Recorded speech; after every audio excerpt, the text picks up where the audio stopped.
Chapter 1. I remember my first fire. It was the early 70s, and I was 7 years old, a skinny little waif with a faint speech impediment. Even then, the old country doctor, Dr. Evans, who, by the way, was a dead ringer for Colonel Sanders, would tell my mother and grandmother that I was severely underweight. I was like a young filly, all elbows and knees. My auburn hair was super thin, so they kept it short and put it in pink squishy curlers to sleep in before school pictures. My home life included living with my hippie parents sometimes and my conservative farm stock grandparents just down the street at others. My grandpa Large, the local VFD fire captain for our small Oklahoma town, Owasso, was babysitting me by himself that night. Big bear-sized man, too young to have been a grandfather, still sporting his dark hair and perpetual rabbit ridge of grill cream. Quiet and calm, he was the kind they just don't make anymore. He had allowed me to lay on the gold and cream brocade velvet sofa with my blanket, watching the big console TV in the small living room of the little white clapboard-covered house with the hedgerow that separated it from the neighbors. I felt warm and safe and almost asleep when the world suddenly became animated. The tornado siren started sounding, 3 mournful wails, the signal back then that meant fire, and for the men who made up the crew that they needed to respond. The telephone on the kitchen wall rang, and he dashed to speak hurriedly to the dispatcher, a wife of one of the other firefighters, who called the man in charge with the information.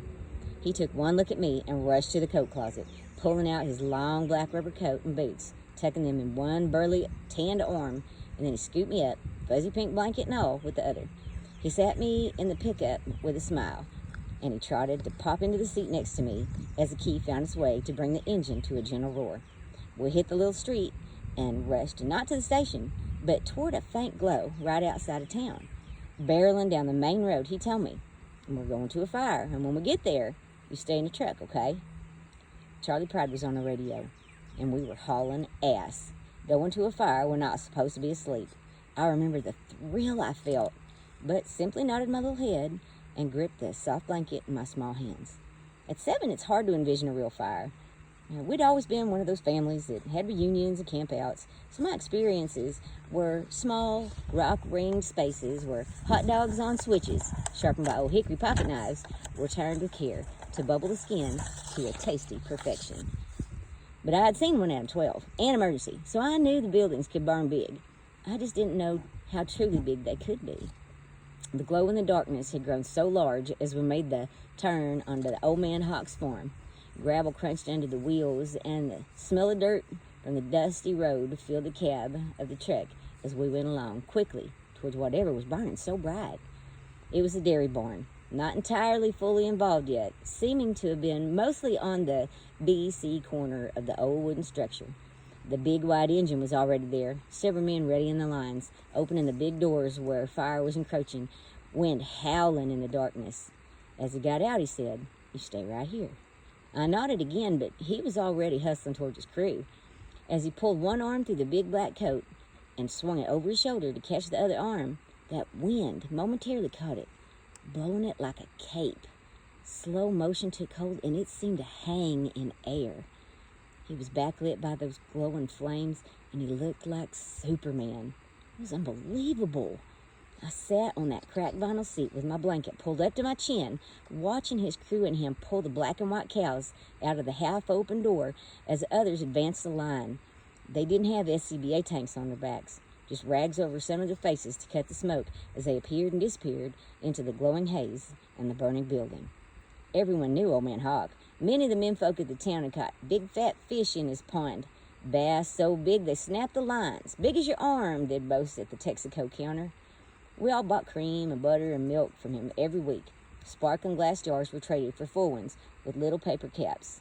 Oh, how I loved to lick the thick cream from the paper when Grandma'd let me. And those cows, they were one of those comforting, happy sights when you drive by the pasture. Big, lolling heads and swishing tails always made me want to go run through the tall summer grass with them all around me.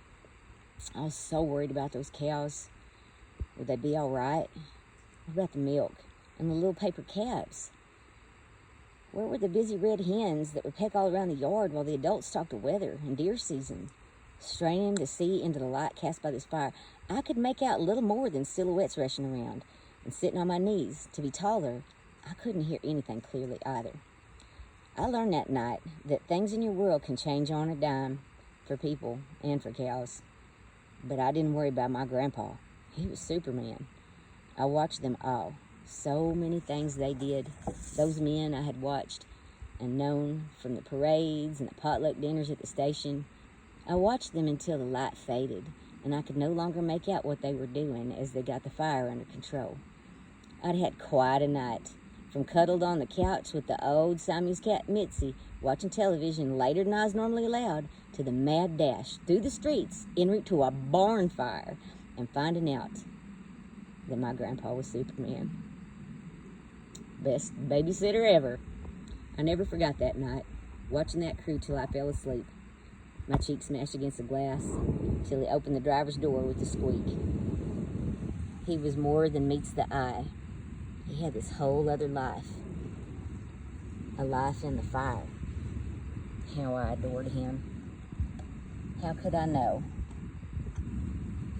that far in the distant future, in a place far away from Owasso, Oklahoma, I'd run into burning buildings with my gear, and one day my small son would write an assignment at school with a little crayon drawing included that his mom was a superhero, that with tears streaming down my face. I'd find it in a box long after he'd grown and moved away, that I would sit here now and share my story, my life in the fire.